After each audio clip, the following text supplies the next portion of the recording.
So on today, we'll be changing the clutch on this Cbr650f.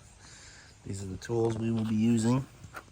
You're gonna need a 14mm wrench, a 12mm wrench, a ratchet, a regular screwdriver, a 10mm socket. If you have case covers like I do, you'll be using an 8mm socket to remove those. I'm using an adapter because of the drive. We got a 5mm Allen head here. I'm going to use an extension, and then to speed things up, I'm using an adapter so I can use my drill as well. Alright, included in this, we have our steel plates, our friction plates. They've been soaking in oil for a couple of days. Obviously, we have the oil here. We're going to do an oil change.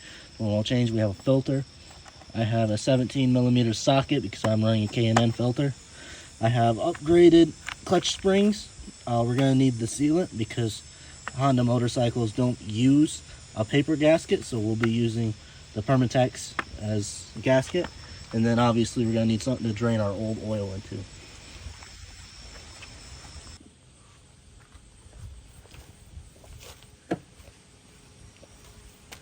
Okay, first thing we're going to do is we're going to pull this bolt, and that bolt down there.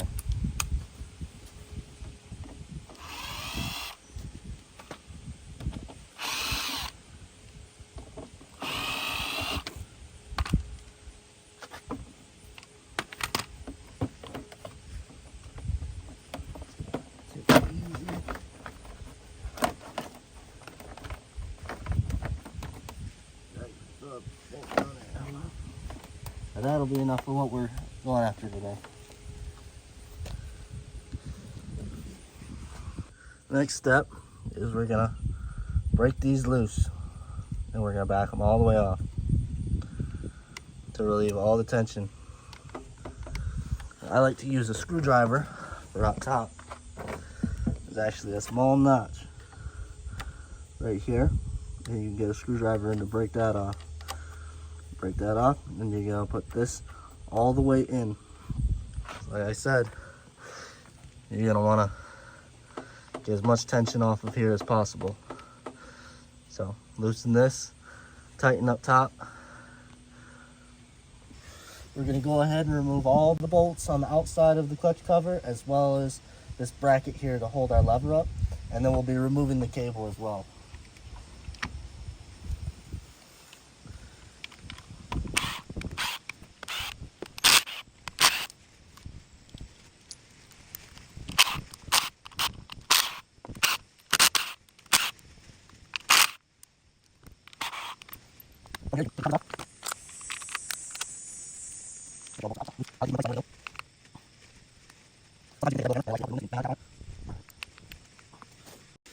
Okay, to get it off, I just turned the clutch piece here.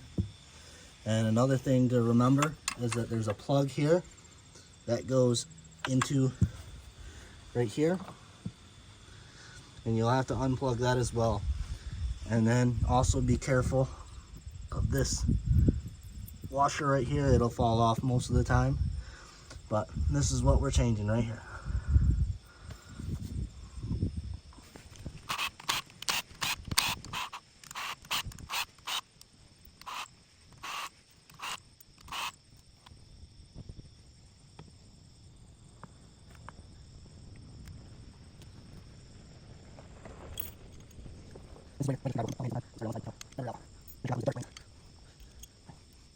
They're pretty bad.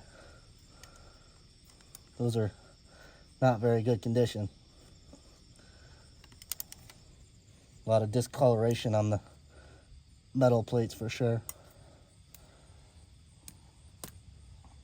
Remember, your smallest ring goes in the back. Alright, so we can start reassembling our clutch now. Now you're going to notice with your friction plates that there's one plate that's a little bit smaller than all the other ones. That's actually going to be the first plate that goes on.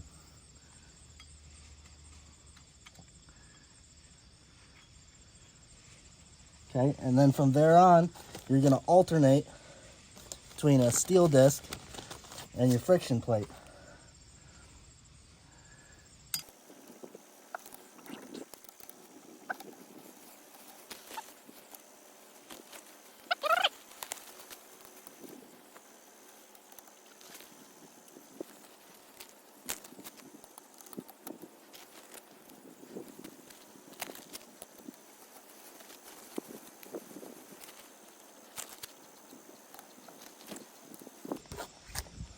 One more steel plate.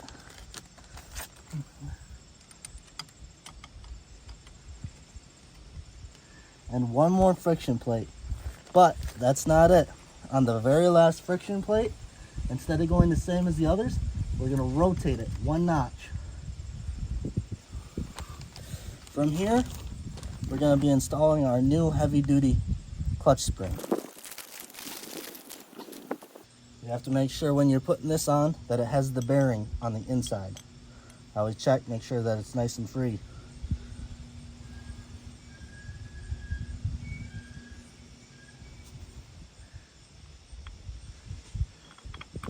This on the outside, lines up good, tight. Then you can take each of your springs and set them. There isn't really a wrong way, these are universal.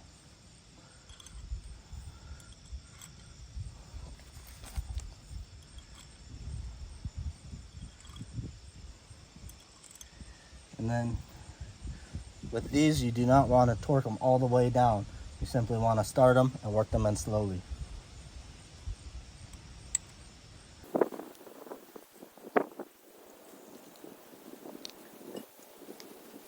And you don't want to over torque these. If you have a torque wrench, the torque spec on these is 10 pounds.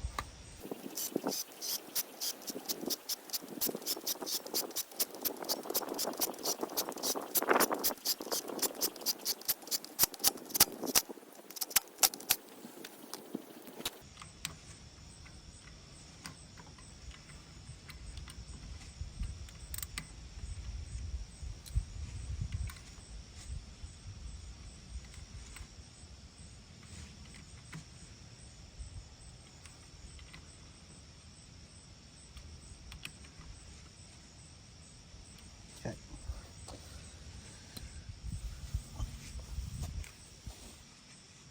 All right, next we're going to want to put gasket on here and put our clutch back on, our cover on. We're going to be using Permatex.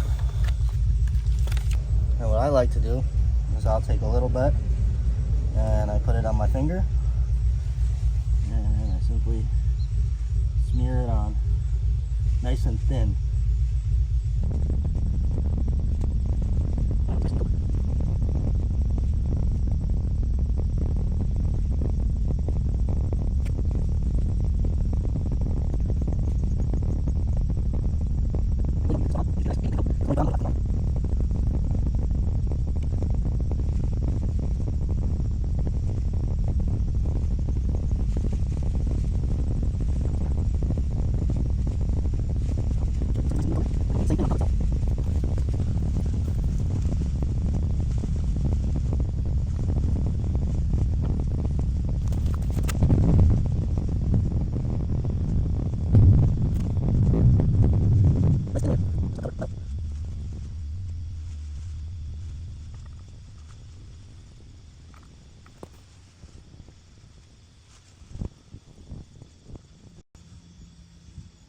And then right here where this sensor goes in, we're gonna cover the inside, and the sensor will actually sit right there just like that.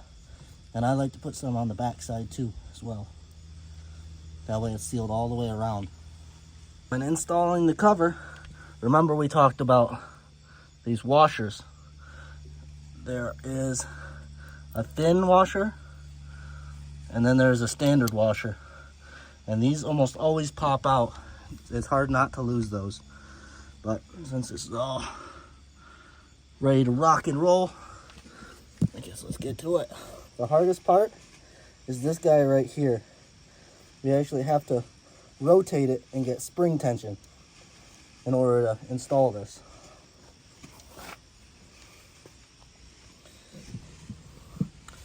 Okay, and when you're doing this, make sure to put your sensor where it belongs, and the lineup pins are going to be your friend.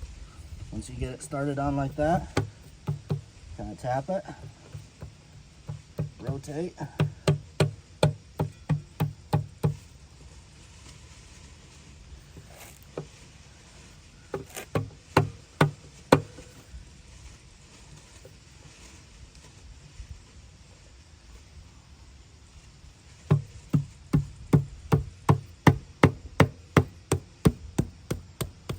Notice you'll seat all the way around.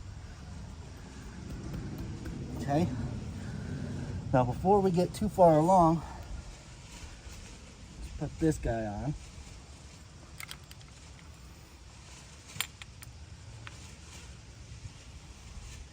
And I'm just going to start this, just to hold it in place.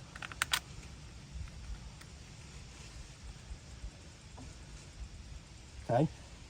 And now we can go ahead and start installing our screws on the outside.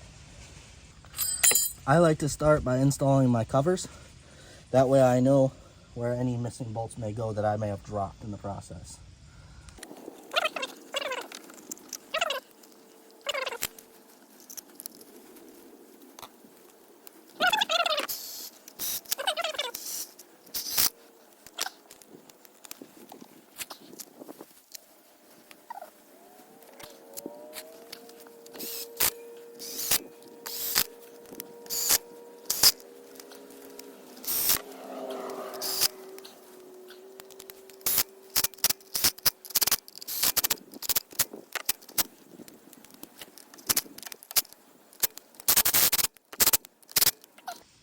From here, we'll want to plug our sensor back in. We'll want to take this until it stops, and we will tighten that to that point. The top is a 14 and the bottom should be a 12. Okay, we're going to leave these loose for now when we do our final adjustment.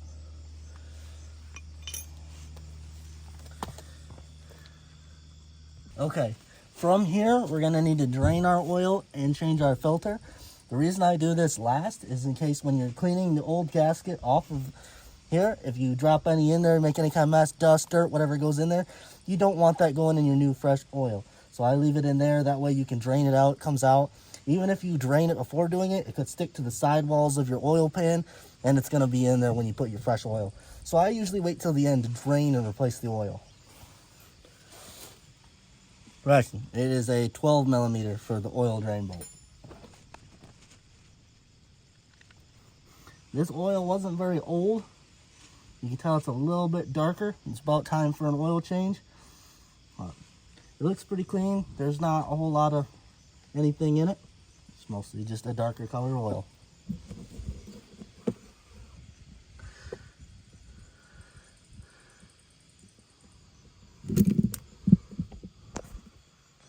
All right. Now, when you put on your new oil filter, make sure to take some of the old oil and rub it around the rubber seal on the back here.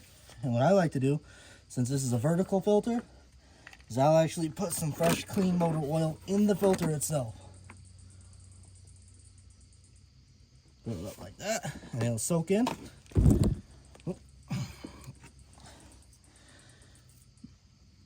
All the oil will soak into the filter and get it ready to rock and roll. And then you thread it up by hand.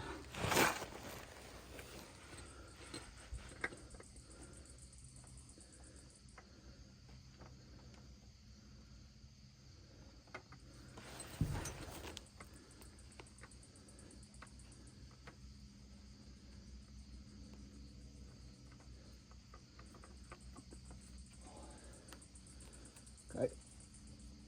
And on the K&N filters, they have a 17 millimeter socket head on them, so you can actually snug it up, but don't over tighten it. It's a very common thing that you'll see on bikes, is a lot of people over tighten their oil filters. Just want it snug. Now it's time to put our drain bolt back in. Now when you do that, you actually want to replace the crush washer on there. That way it'll smash and get a good seal and you won't leak any oil. Always start it by hand, as usual.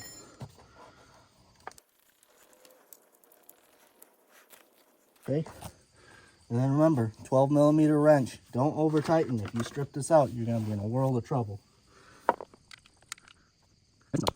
What we have left to do is to fill up our oil and put our fairing back on. So before filling your oil, you want to wait about an hour for your gasket sealer to set. After about an hour, we pull the cap. Obviously our filter's on and our drain plug is in. Pull our cap out. We'll put a funnel in the bike. Make sure it's clean. We don't want any dirt or dust or any other crap in the motor. And I like to start off by using the oil that I soaked my clutch plates in. I just dump it in because I don't like wasting it.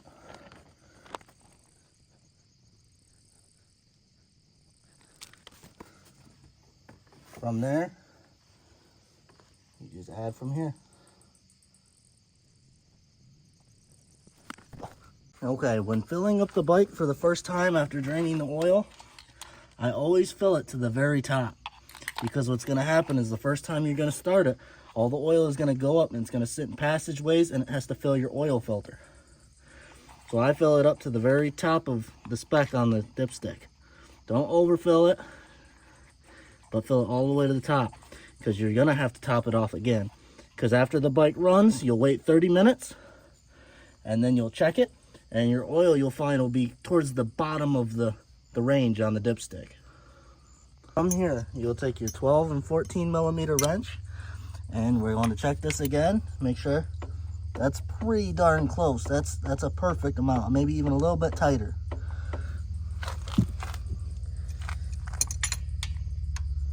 And then I'm just going to snug these down. Once those are snug, we'll come around to this side of the bike. Got a little bit of play right there. That seems pretty nice right there, actually. I'm just gonna back it off just a little bit.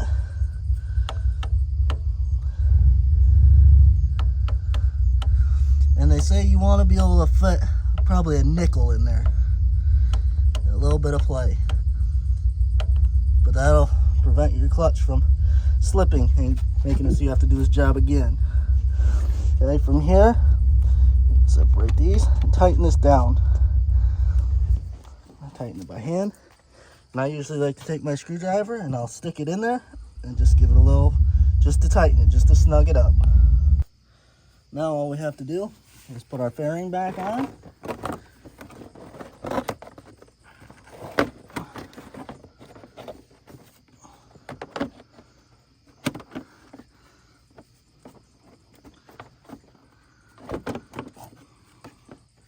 Snug everything up.